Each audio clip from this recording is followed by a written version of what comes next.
I'll say a quick hello and good morning to everyone tuning in this morning.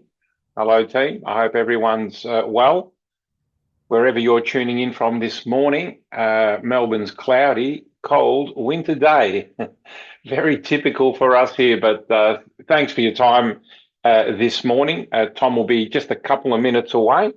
He'll be joining us this morning, and I'm really pleased about this session today, because I think we all need it. I was just having a quick chat to Tom, and he said, well, just to put a bit of context around this, Tom was overseas. Many of you that follow Tom are aware that he's been traveling. He was in Greece. He went to Ireland, to England, back to Greece, and then come home. He's only basically touched down a couple of days ago, so he's probably still in that jet lag period. It took me a while as well to get back into the swing of things. However, we're both seeing the same thing. Everyone's a little down at the moment, and I'm hoping today's going to pick everyone up again. I think we really need that reset. July today, 16th of July. I welcome Tom Panos. Tom, good morning and welcome. Good morning, Arthur. Good morning to this wonderful group at Black Salt this morning. Great to see you all. Before we kick off, I do want to also just have a quick mention. Our principal partners today, of course, realestate.com.au, the REA Group. They're terrific partners with us. They always help us facilitate our Black Salt session. So with that, Tom, I just mentioned to the team that you're only basically just touched down. I don't think your seat's warm yet. You've just come back from Europe. And how are you seeing things? Okay, so Arthur, there's no question about it. The marketplace is challenging. I was going to say it's gone from nuts to normal, but I think it's probably harder than normal, right? The only thing I'm going to say to you is that it's a level playing field. So it's not like anyone here is disadvantaged against anyone else. We're all in the same marketplace. But just to get everyone to feel a little bit better about themselves, if you're not feeling good today, Arthur, I'm going to share a story with you. Right. I left Greece on Sunday and I landed here Monday night. On Saturday, the day before I left, I was in Athens, and we've got an older family member who's just been diagnosed with cancer. Look, they're nearly 90 years of age, so, you know, their time's going to be up soon. But whilst I was in Greece, I made the decision on the Saturday to go to this island called Aegina, which is around, have you heard of that island, Arthur? I have, yes. Beautiful place. And on that island, there's a church called Saint Nectarios. And that church has been famous for the anti-cancer church, put it this way. It's got a history of having had miracles with cancer, right? Let's put it this way. So I hop on a ship in Piraeus, and I go and I get out, and it's only about a 1 hour ferry ride, and then you get out and you got to sort of get to the church by taxi, and I'm looking for a taxi, and the taxi official says, get in that taxi and share it with that person in there. So I get in and I just said, is it okay if I, share this taxi? We go 50-50. She goes, yeah. And she had an Australian accent. I said, oh, you're an Aussie. She goes, yeah. And I said, oh, well, that's good. I said, we'll go half. She goes, that's fine. Anyway, we get there and she says to the taxi driver, do you mind waiting for half an hour? Because it wasn't easy to get cabs there. Do you mind waiting for half an hour? And when we finish with visiting the monastery, it was a monastery, we can go together. And the taxi driver said, no, I'm busy. Take my card, ring the number here. It's a central number. Someone will come and collect you. So we get the card and we do our own thing. And then after I see the girl and I said, listen, are you ready to leave? She goes, I'm actually going to go to another place which is like a beach area to have lunch. And I said, "Oh, all right." I said, "Do you mind? Do you mind if I come along?" And then, we take the taxi together, and she goes, "Oh, yeah, sure." And we went on over, and I had a bite to eat with her, and then we sort of separated, and then I got into it. I don't know. I'm getting to the story. Sorry, it's a long story. Then I get into the taxi, and we start heading back to get onto the ship. And she says to me after 2, 3 hours, "Can I share something privately with you?" I said, "Sure." She goes, "You know why I've come here? I have incurable cancer. I'm going to die in around 6 to 12 months. And fuck. It was like, we're talking about someone that's about 30 years of age, right? And up until that time, she had been emotion neutral. And then as we're heading back, I said, "Wow." She goes, "So I decided to make the trip." And she goes, "I'm not expecting a miracle." She goes, "I've already accepted. I'm past the stage of thinking that there's going to be a miracle, but I only came here for a blessing for me to be able to cope with it as best as I can in my final days." And I said to her, "You look amazing."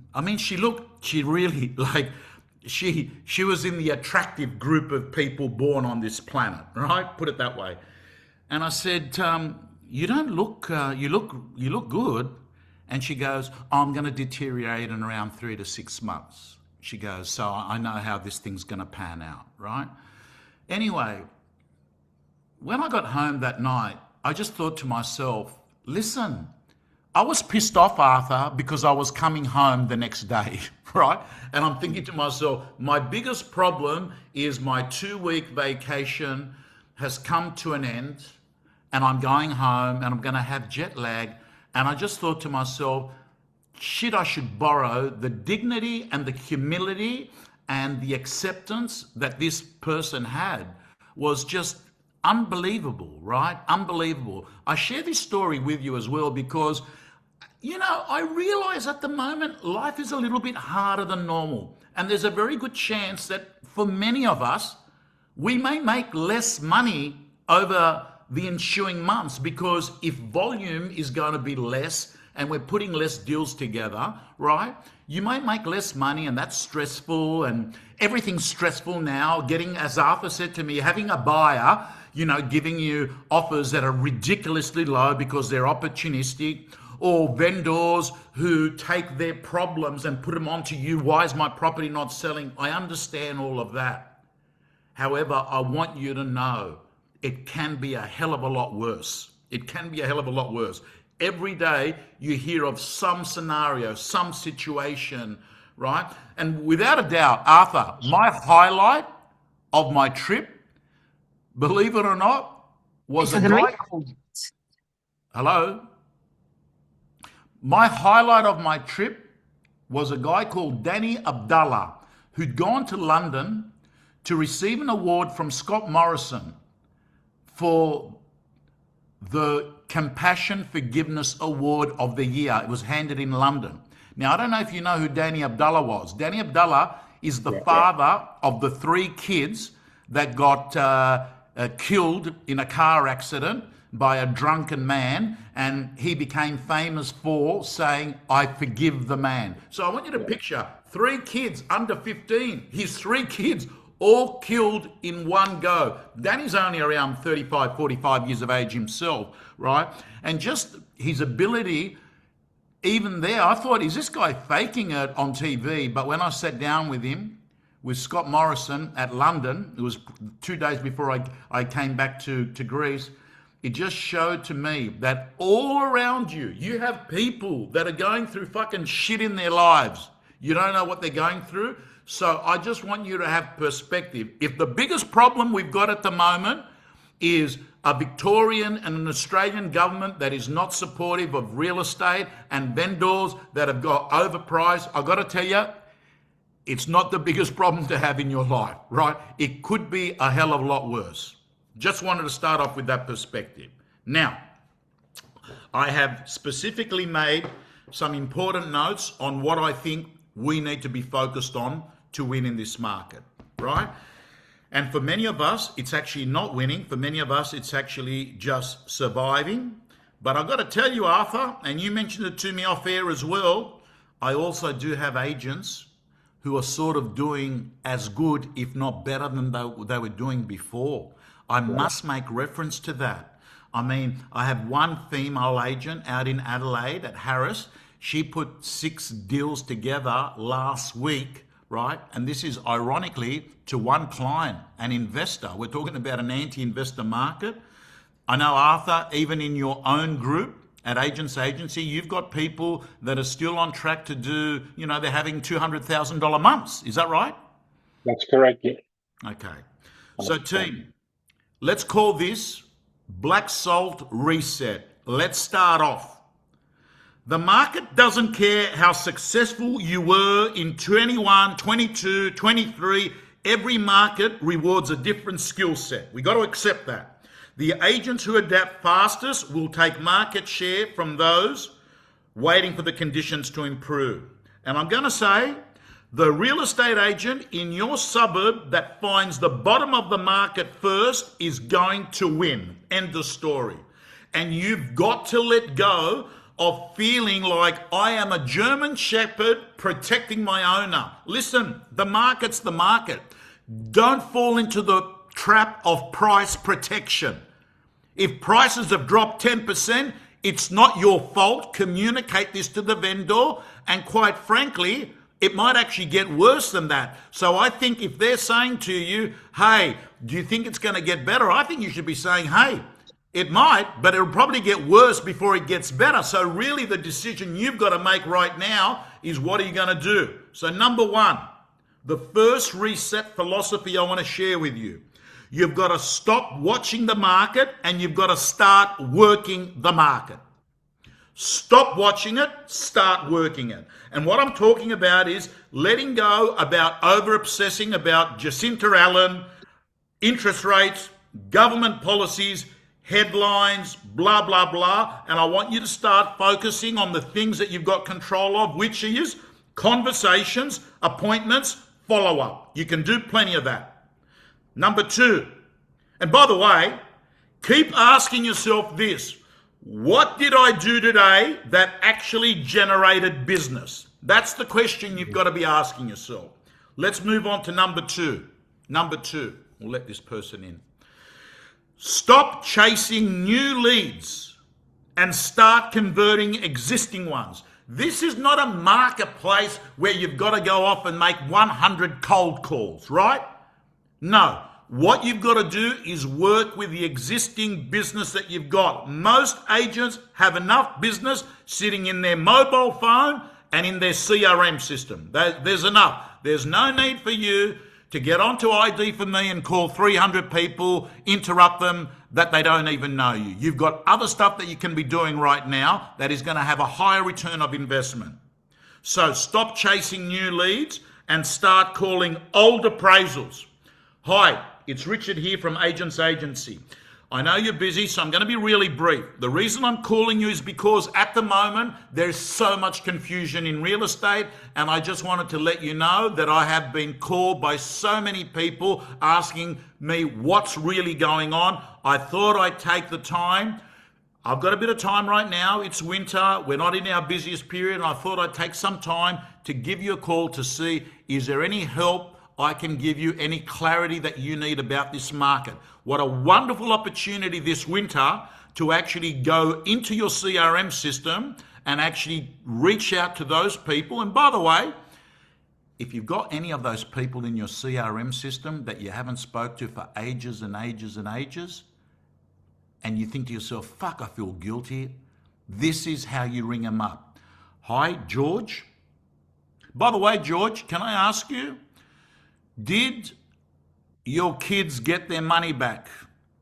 They've got most of it back, Tom. Thank God. Yeah. So Okay. yeah, So I found out when we were overseas swimming by that beautiful monastery that was open yeah, that day that your son and his partner, I think, had had things stolen. They'd lost 20 grand or something. yeah. They got scammed, and yeah, thank God. Yeah, it's all coming around. Still chasing a little bit of money, but I think it's going to work out Good okay. stuff. Okay, Yeah. so Stop chasing new leads, start converting existing ones, follow up old appraisals, and let me go back to the call I was going to call George. Tom Panos here from Agents Agency. Firstly, I want to apologise. I should have been in touch earlier. That is the perfect script for the call that hasn't been made and you feel uncomfortable. I haven't spoken to them for ages. It nips it in the bud. Everyone loves a sorry.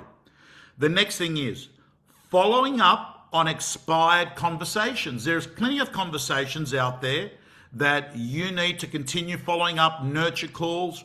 And I also want to let you know it is a marketplace that does have expired listings out there. They're the fastest thing in the marketplace that's going to become dollars. Don't forget those. So number one, we said stop watching the market, start working the market. Number two, stop chasing new leads and start working existing ones. Money is often hidden in your database. Number three, the third thing this market wants, it doesn't want a salesperson doing a lot of talking.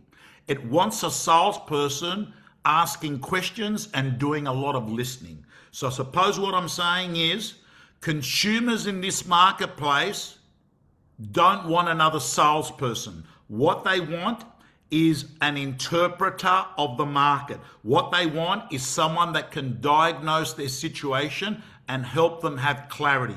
What they want is someone helping them understand why they want to move, what's stopping them from moving, and what happens if you don't move. Now, I'm also letting you know today, the second part of my presentation is to give you 6 very powerful pieces of dialogue that can commit buyers and works very well for buyers that are ghosting you. Because Arthur said to me, Tom, that's another thing that's coming back from our agents. A lot of buyer ghosting, or buyer giving you low offers, or buyers just disappearing, all right?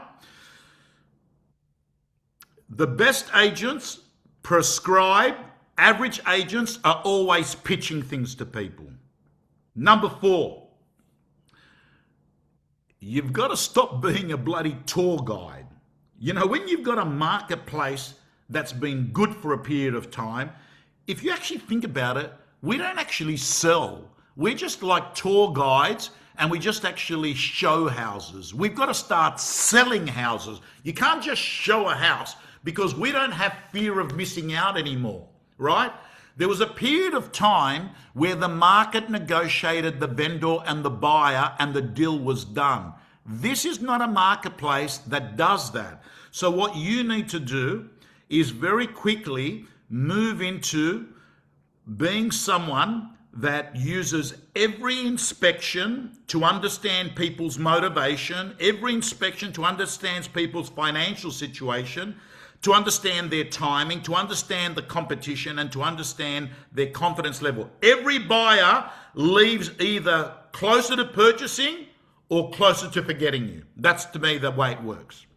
So I want to recap on our reset plan, Black Soul. Number 1, stop watching the market, start working the market. Number 2, stop chasing new leads and start working to convert existing ones. Number 3, stop talking so much and start diagnosing by being a really good question asker.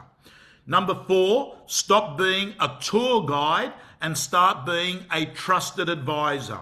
Number 5, you've got to stop avoiding that shit difficult conversation. You've got to stop avoiding that shit difficult conversation. So I'm going to play you a quick video.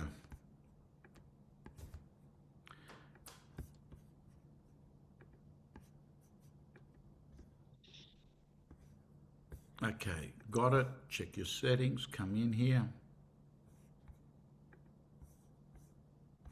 So this is the last post I put up, and it was done this morning. We come here, we press share, and what I'd love you to do is take this video and send it to your current vendors. Home's been on the market for 2 months, say, and it still hasn't sold. There's one conversation you may be avoiding, and it's probably costing you time, money, and opportunity. And this video's been shot for the hundreds of DMs I've got over the last month from people that are stuck, that can't sell their properties. So here's the reality. If you've had 10, 15, maybe 20 buyer groups through your property, you'll notice something interesting. Buyers rarely know each other, but their feedback starts sounding remarkably the same. If they're all saying your home is worth around 900, while you're holding out for close to $1 million, it's worth paying attention. Here's why. Almost every homeowner believes their property is worth a little more than the market says it is. It's human nature, just a fact. Just like most parents think that their kids are better looking than everyone else. I'm in the same boat. We all have a built-in bias towards the things that we own. Then add another layer. When you were choosing an agent, there's a chance that some agents gave you a more optimistic price because they knew higher estimates would often win the listings. It happens. But after 2 months on the market, you've now got something far more valuable than opinions. You've got evidence. The buyers have voted. And in a falling market, and that's what we're in, remember this: if your home doesn't sell today, it may actually be worth less next month. That doesn't automatically mean you should slash your price. It does mean you need to make a decision. If your plan is to stay put, perhaps waiting makes sense. But if you're selling because you want to buy another home, don't forget that the property that you're buying has probably softened too. And in many cases, you're swapping one discount for another. The biggest mistake I see isn't people selling in a weaker market.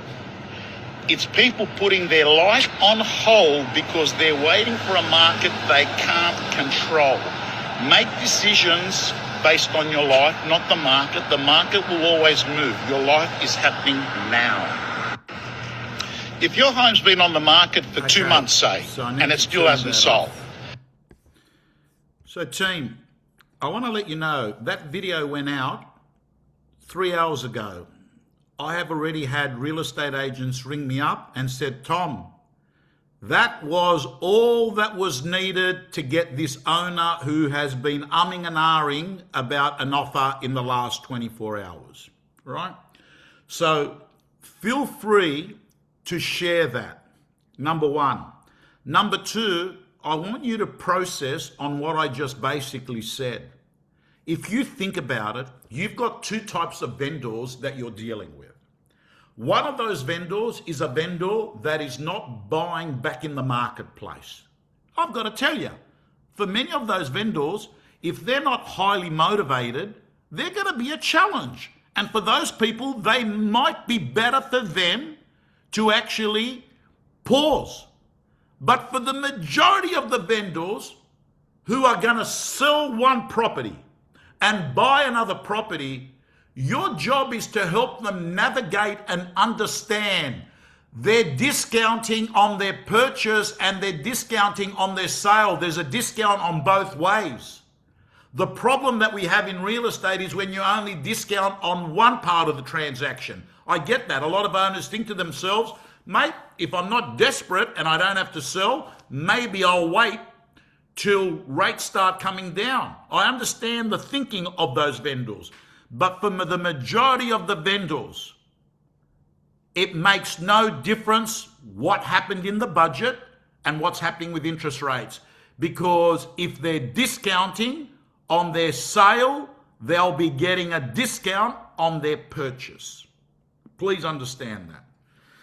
So you've got to stop avoiding these difficult conversations and you've got to start leading them. And I'm going to say this to you all.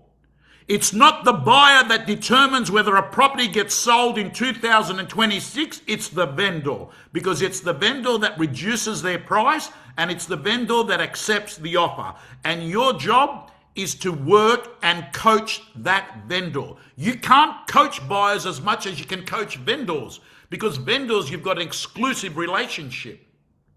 But with buyers, man, they move along. And I'm going to tell you one thing, I've worked marketplaces as a real estate agent that have been marketplaces that have changed, and you're going to meet a lot of fucking buyers that are going to think they can buy properties at half the price, right? Even Arthur said it to me. I mean, in markets like this, I can do an auction, the reserve is $1 million, and the opening bid is $250,000, and you look at them, right? Because they've got this thinking to themselves, oh, it's bargain-based territory. All I'm saying to you is this: emotion neutral. Real estate management is emotion management. Please understand that. And if there's ever a time that you need to have emotion management, it is now. It is now. So team, stop avoiding those difficult conversations. In fact, start leading them. And if you're the kind of person, let's call it, you're a little bit of a people pleaser, right? We're all a little bit of a people pleaser. If you're a bit of a people pleaser, let me give you the sentence that's going to make this so much easier. Arthur, can I role play this with you? Absolutely, Tom. So this is a hard conversation, right? And I want to show you, I'll be the agent and Arthur is the vendor that I'm delivering this conversation. Arthur, I want to let you know, I've had a shit night sleeping, being very mindful that I was going to have this conversation with you today. And the conversation is this: I've got a choice right now to tell you what you need to hear, or I can tell you what you'd like to hear. The only thing is, what you need to hear is the truth, and what you'd like to hear, I'm going to sugarcoat it. You deserve the truth. It appears that we have a gap between what you want and what the market's paying. And I can't help it. We've had 15 groups through Arthur. And these 15 groups don't know each other. And 10 of those 15 have more or less said the same thing. I've got to take the view that they might be right and we might be wrong. I wasn't to know the market was going to change. You weren't to know the market was going to change. But Arthur, the good news is, because you're selling and you're also buying, you're actually not in a bad spot. You're probably going to end up selling 5-10% less than what you would have hoped to have got. But I'm pleased to let you know, the marketplace that you're going, it's a higher price point. You're probably going to make money transacting in this market than transacting in a hot market, because in a hot market, the one you were going to buy was going to go for a hell of a lot more. Let's not waste this crisis. These are the kind of conversations. You might want to turn around and say, Arthur, I might hurt you with the truth, but I'm not prepared to comfort you with a lie. You might want to use that. Richard's nodding his head. He's probably, have you used that before, Richard? Right? I might hurt you with the truth, but I'm not prepared to comfort you with a lie. Now, I need you to know, you might say that 5 times a day, but that vendor hears it for the first time. The reason I say that is that quote, that script no longer works on my oldest daughter. Every time I've said it, Arthur, she just goes, yeah, hurt me with the truth, comfort me with a lie, but let's look at the facts, she says, right? She's gone past that. She's heard it too many times. But you need to understand, your vendors don't hear it all the time. Yeah. Let's move on. By the way, can I get a show of hands? We've been going for half an hour. Has it been a good use of 30 minutes of your time so far? Show of hands. Okay, that's good. I don't want to have death by PowerPoint on Zoom. That's why I haven't even opened up a PowerPoint yet, right? You can fall into the trap. Fuck, another PowerPoint on Zoom, right? I get that. Let's keep moving on. We're up to point number 6 on reset. Reset. Aisha, you look good, sweetie, by the way. I just saw your face there. You're looking good. Number 6. Stop measuring activity and start measuring outcomes. I know that sounds weird. Busy isn't productive.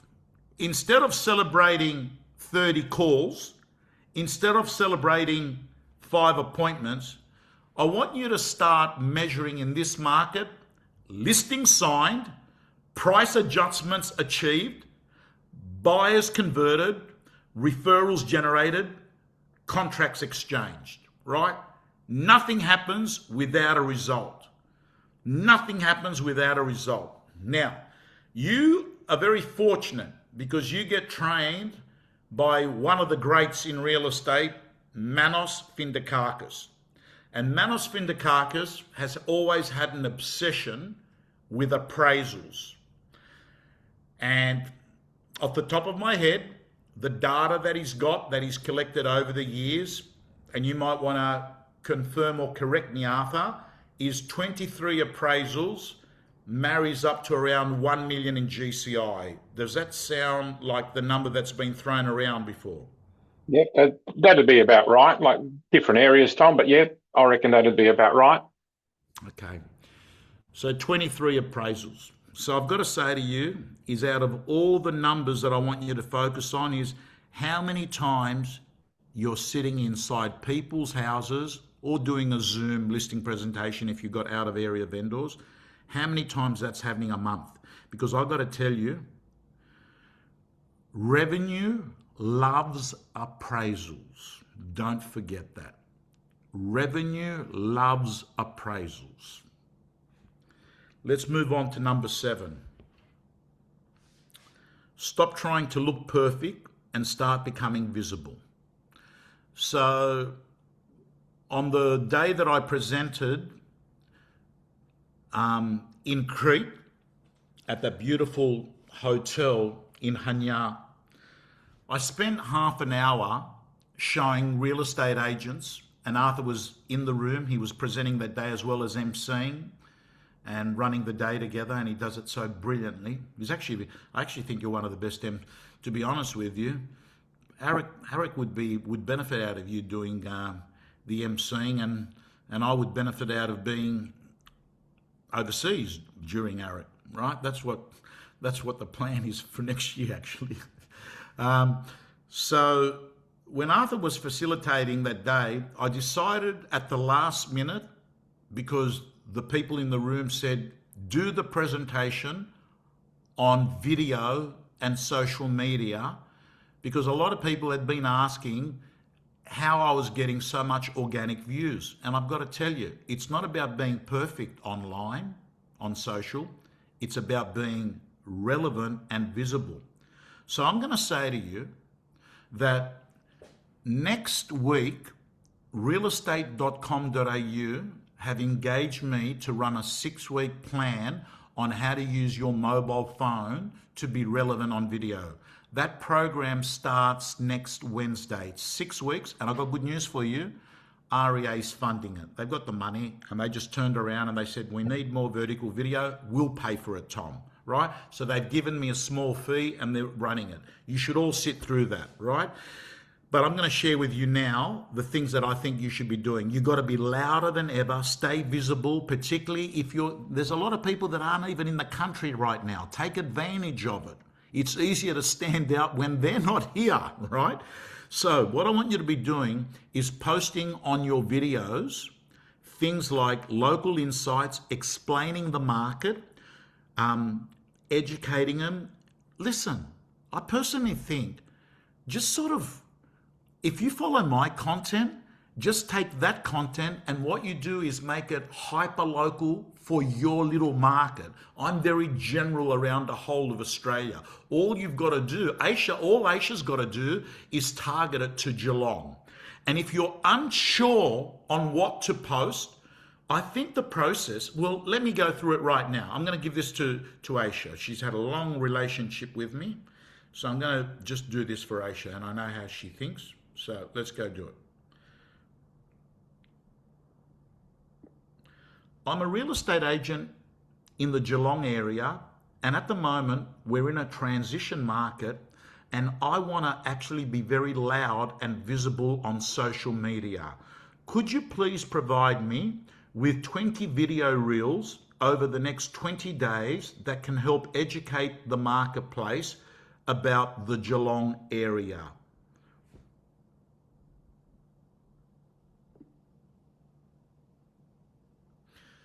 Okay. If you're an agent in transition market like Geelong and most of Australia is, you don't just sell houses. You must become the local media channel for real estate in Geelong. The agent who teaches the market becomes the agent the market trusts. Here is a 20-day Geelong real estate challenge designed to position you as a local authority. Most videos should run between 45 to 90 seconds. I'm going to give it to you by day. I'm going to give you your topic and I'm going to give you a hook for every video. How fucking good's that? Number one, why Geelong is changing. The hook is most people think Geelong has slowed down. They're looking at the wrong numbers. That's video one. Video number two, the best value suburb right now. Here's your hook. If I had to buy one suburb in Geelong today, here's what I'd be looking at. Video number three, Geelong's hidden gems. The streets and pockets most locals don't talk about. Let's go for a quick tour of it. Team, it's all there. It gives you the topic, it gives you the hook. And in fact, what I'll do right now, Aisha, I'm going to share this with you, right? Since it's up here. Aisha, can I have your mobile? I'll just text it to you.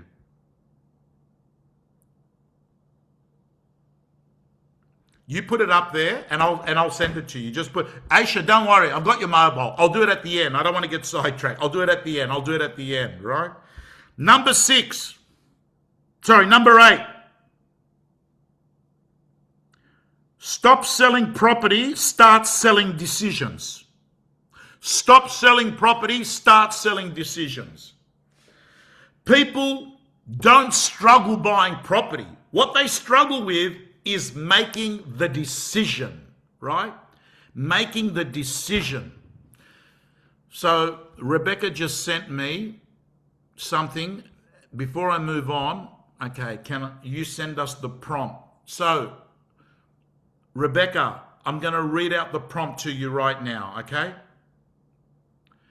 I'm a real estate agent in blank.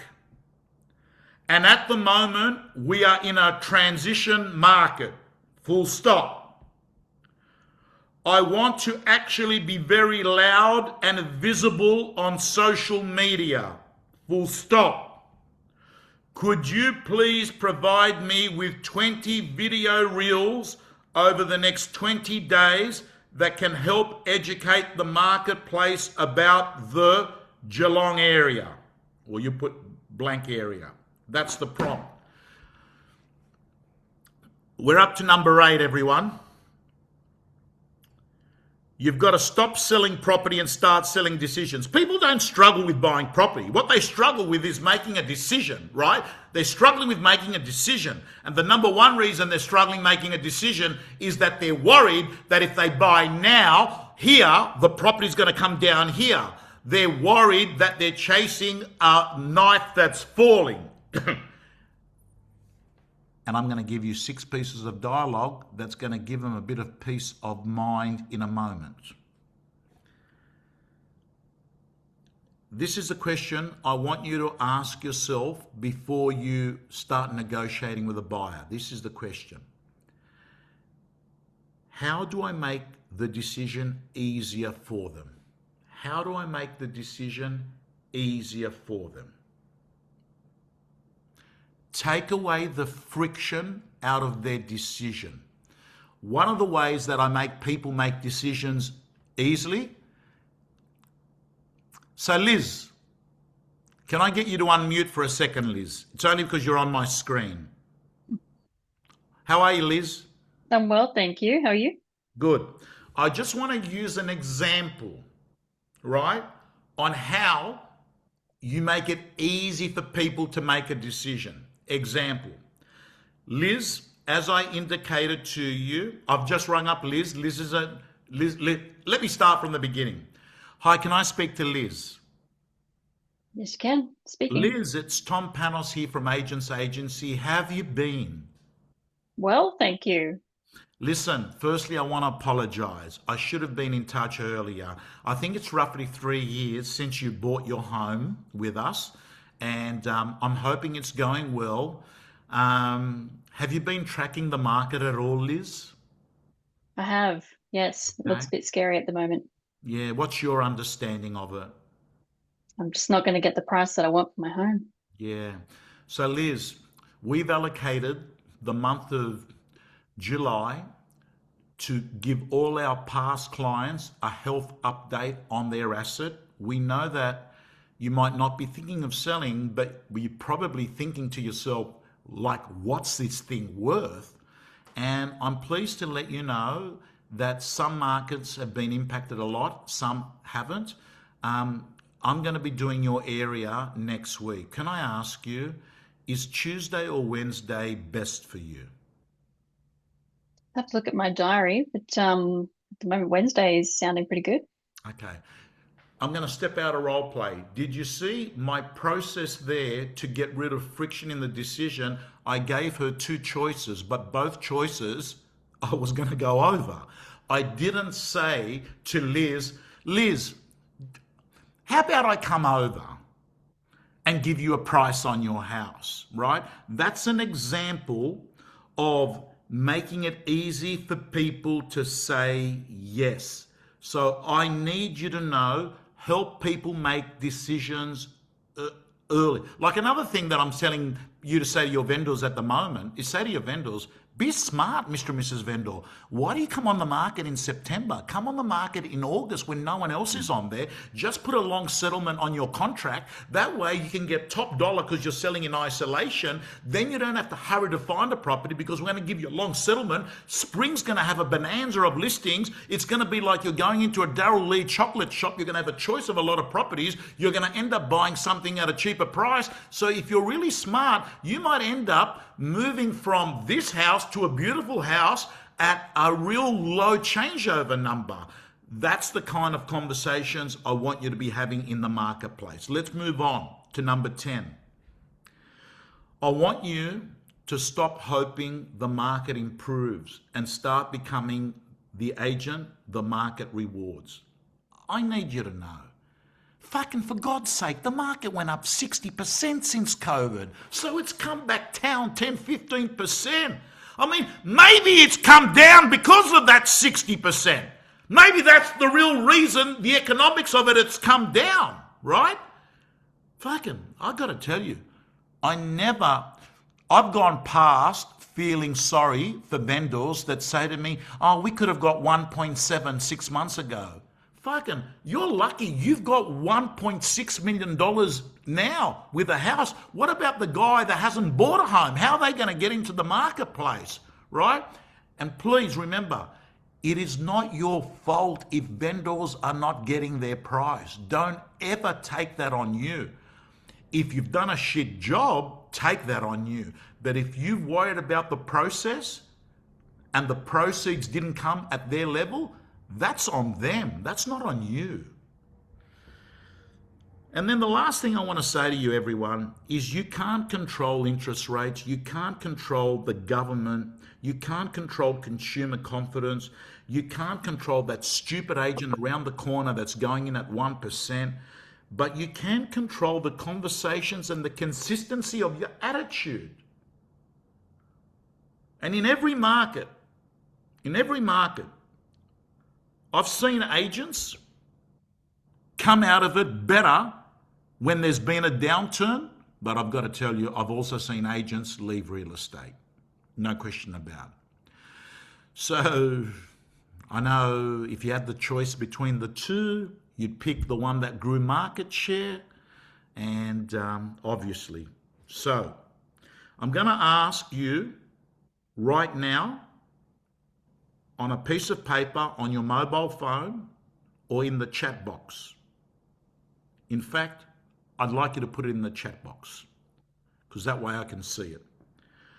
Can you please stop writing down, because Manos's brief, actually it might not have been Manos's brief, it might have been Arthur's brief. I got a brief, and they said, make sure people stop doing certain things and start doing other things. So I've gone through a 45-minute presentation, I want you to write down the first exercise in the chat box. What do you have to stop doing? Example, what habits, activities, excuses are no longer serving you? Please write them in the chat box. The first bit of the exercise is, what are you going to stop doing? What are you going to stop doing? Thank you, Tom. I'll just say one thing here. I wanted to know, as a director of an agency, we've got some agents who are stubbornly sticking with strategies that no longer work in this market. So I need to shift them. That's why we've asked people to join in today. Thank you. But that's, it's just stubbornness sometimes. So the problem that we have, Arthur, is the stubborn person in their head says, but it used to work. I'm in love with this way. It's who I am. Here's my point of view. Listen, I love the cheese that I ate before the expiry date, but there comes a period of time that there's a use by date. And if I eat that cheese, I'm going to get food poisoning, right? So you got to ask yourself, what habit, activity, strategy, mindset has expired? So I'm going to run through some of these. Right. Yorgaki Georgie says, stop chasing new business and hit the current clients and hit existing clients. Beautiful. Hayden, stop worrying about the price and start focusing on the process. Beautiful. Simon, stop protecting the vendor's dream price. Beautiful. Jody, stop being a gatekeeper of price. Kate, stop being a people. Listen, we've made progress. If the first thing that keeps coming up is people have started to accept that they've got to start having a few harder conversations and stop being a German shepherd for their vendors, they're going to end up getting a lot more sales. Listen, you can't control the market. The market's the market. Jared, good to hear from you. Stop people pleasing. Have tougher conversations. Now listen, Jared's no slouch. He's one of the best over a long period of time. But even he's being aware and mindful that he himself may be telling vendors things that are probably got to be worded in a far more impactful and more harder way. Simon, stop protecting vendors. Yep. George, we've done. Aisha, change market, change the strategy, pivot and adjust. People pleasing. Forget about being perfect and worry about being visible and relevant. Okay. Guys, while you're at it, I want you to please write this. What should you start? Give me one new behavior you should start doing in the next 30 days. One new behavior you should start doing in the next 30 days.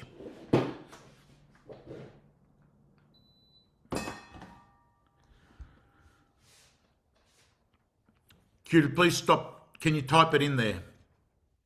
Measure outcomes. Make the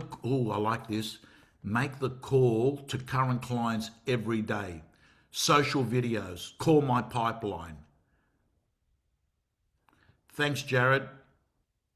Make outcomes, pipeline. Give my clients the truth. Social media reel. Listen, I do 3 reels every day. I don't want anyone guessing. I will over communicate. If it's too much, they don't watch it. That's fine. It's self-service. They can pick what they want to consume. Be firmer with clients. More price updates, says Dominic. More social videos, says Crystal. Hayden says jump in and book in those tough meetings. And by the way, everyone, there are plenty of the vendors that you got on your books right now that probably need a second listing presentation. That's right. They need. So if you've got a vendor that's been on the market for a while, you got to remember you appraised that property at some point last year. That's when you first went and saw these people. You might have seen them in November. I think one of the smartest things that you can do in this market for listings that have been on for many, many, many days, you ring them up and you say, I want to come and see you. And then you say, listen, I think we need to give you an updated appraisal. When I first came to see you, we looked at comparables. The comparables have changed.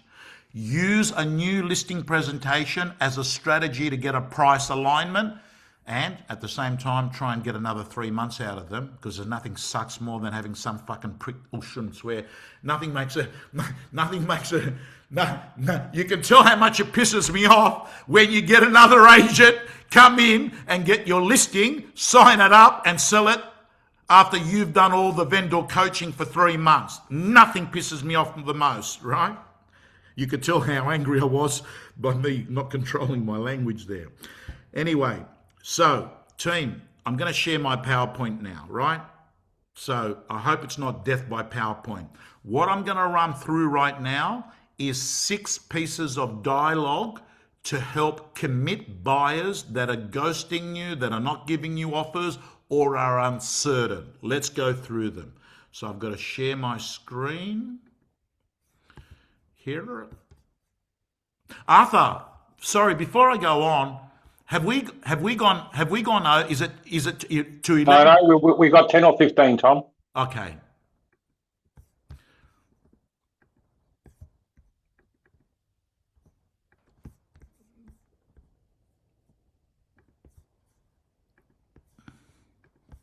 We're talking about our livelihoods here, Tom. It's not an issue. We'll go 10, 15 longer, no problem. Okay. Arthur, I mean, I know you're going to send this presentation and the video out to the Black Salt members, but I would also recommend to you, or as I go through each script, you take a photo of it. There's something good about having the scripts in your mobile phone, because you can look at it over and over again and you can sort of convert it into your own words and it sounds like you. So let's start. Here are 6 scripts and dialogue for getting commitment from buyers. Number 1, the nobody rings a bell dialogue. Nobody rings a bell dialogue. This is how you use it. Can I ask you something? If someone could tell you the exact bottom of the market, they'd probably be the richest investor in Australia. The reality is nobody rings a bell and announces, today's the bottom. By the time everyone agrees the market has turned, prices have already started moving. The goal isn't buying at the bottom of the market. The goal is buying well. And then you might just add, and as far as I'm concerned, Mr. and Mrs. Buyer, you're buying it for 50 grand less than what you would have 4 months ago. That's buying well. Script number 2, what's the biggest risk dialogue? What's the biggest risk dialogue? When you're sitting there with a buyer, this is a good piece of dialogue. Let's compare the 2 risks. You buy today and values fall another 2 or 3%, or you wait, confidence returns, competition comes back, and you pay 5 or 10% more while you're competing against more multiple buyers. Which risk worries you more? Number 3, you're buying value, not headlines dialogue. Mr. Buyer, the media reports averages. Property is bought one home at a time. We're looking at this property. If this represents good value today compared to what similar homes were selling, say 6 or 12 months ago, that's all that really matters, Mr. and Mrs. Vendor. Mr. Buyer, you're buying value. You're not buying a headline out of the Herald Sun. That's what you're doing. Dialogue number 4, the window of opportunity dialogue. The window of opportunity dialogue. Ironically, buyers say they want lower prices. Then when prices finally fall, they're too nervous to buy. The best opportunities rarely feel comfortable. They usually feel uncertain. That's why they're opportunities. It is normal to feel uncomfortable buying in this market because, Mr. and Mrs. Buyer, If you wait for confidence, so does every other buyer. And guess what? When it returns, you've got your competition again. Number 5, the what changes if you wait dialogue. Mr. Buyer, let's play this through. If you wait 3 months, what exactly are you hoping will happen? Prices fall another few percent? Interest rates drop? More stock come on? Because there's another possibility. Stock tightens, sellers simply hold, confidence improves, and then all of a sudden you realize the market that you could have bought on your own in isolation, now you're buying in competition. Waiting isn't risk-free either. Number 6, a strong closing script. You don't make money buying at the bottom. You make your money buying well. History shows the people who built wealth aren't the ones who perfectly time markets. They're the ones who recognize value and act while everyone else is hesitating. So, team, as I come towards the end of this presentation, I'm going to let you know that I will send Arthur this slide deck as well, or George, whoever comes up when I put it into my inbox. But I'm just going to finish the last 5 minutes reading out some notes that I pulled out when I was working in the market 1990.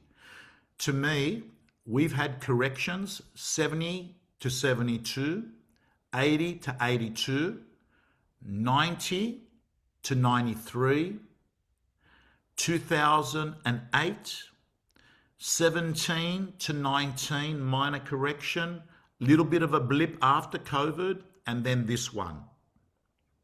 Here's my playbook. Number 1, become the market interpreter in this marketplace. It's noisy. You interpret it, you share it on phones and on social. Number 2, double down on your relationships in this market.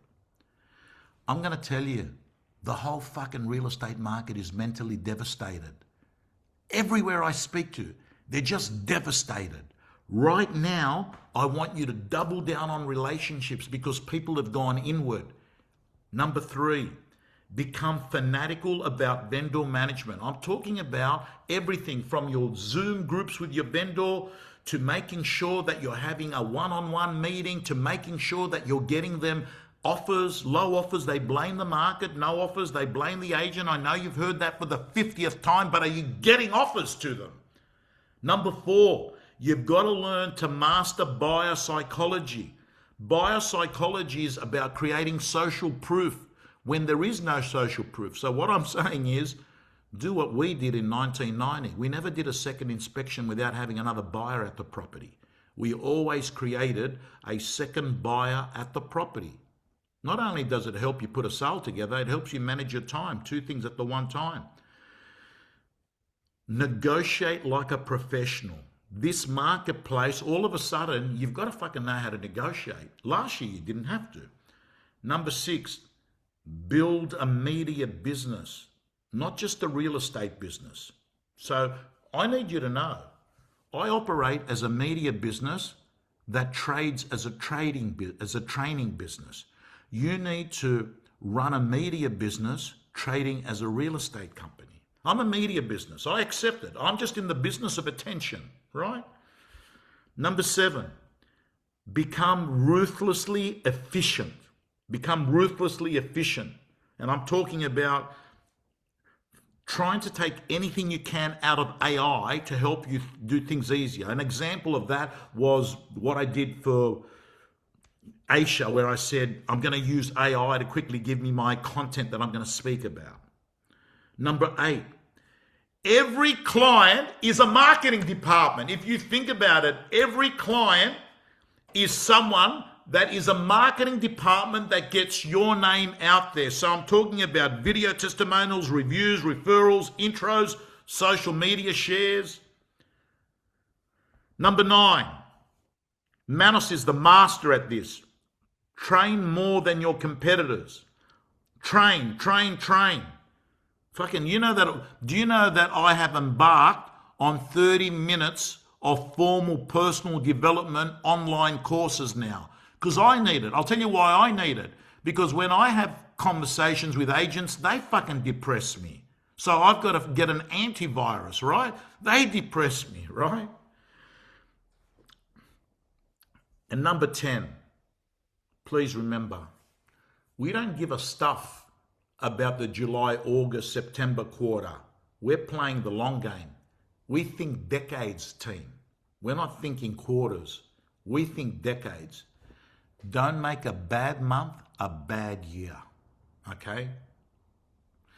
Arthur, it's 12 o'clock. It's been a privilege. I'm happy to stay on and answer any, let me have a quick look here. I'm happy to stay on and answer any questions. Yeah, I've got a few minutes, team. I think if you could firstly show our support for Tom. Thank you, Tom. Give us a thumbs up. What a great session that was today. I think we all needed that little reset. And if I can say, and she's speaking out of school here, Tom, I don't know how the universe put you in a taxi with a beautiful young lady in Egina, but I think she may have just given you a little reset. And Arthur, she did. She did. Because she did. Because the way she just so formally 4 hours later said, "Can I share something private with you?" And I said, "Oh, sure." And she goes, "I've made the trip here because I have terminal cancer and I'll probably die within the next 6 to 12 months." And the first thing I said is, I actually told her, "Hey, listen, I've also had cancer, right?" And I said, "I've come here," and I said, "My brother died of cancer." She goes, "Oh, I'm totally comfortable." She goes, "I don't need a pep." She actually used the word, "I don't need a pep talk." She goes, "I just felt comfortable knowing where I come from," because she goes, "You must be thinking to yourself, what a single girl is doing here from Australia and not in Mykonos," right? That's what she actually said to me, Anyway, Arthur, I love spending time with you, Arthur, as well. We had such a good time in Hanya and with your beautiful wife. We were actually sitting around the same table when we had dinner at Manos's house. Anyway, team, you can tell my brain's ruminating about thinking it could be 35 degrees. We must move on. All righty, team. Thank you so much. Thank you, Tom. From all of us at your Black Salt community, really appreciate it. Enjoy the rest of your day. Thank Cheers you, for everyone. now.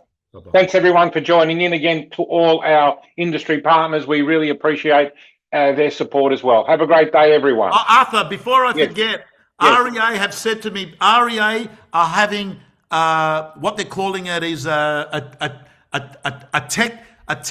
They're allowing people in my community, 10 people, I think. They're going to get them to go into REA. They're going to fly them in. They're going to accommodate them, everything, as part of a 4-day tech stack-up day. If you have an idea on tech that you think has got wings in it, they want to hear for it. And in September, they're going to actually put this thing up. Let me give you the exact word that they used. Hang on. It's called a REA Hack Day. I'm just going to quickly read it out here. Real change always starts with some idea. This September, REA Group customers have a chance to sit in the room for 4 days at Melbourne's head office talking about product technology. We're going to pick 10 people. Anyway, just look out for it. I'm going to post on it tonight, so it'll be on my social media. Everyone's signing off. Thank you, Tom. Cheers, everyone. Enjoy the rest of the day.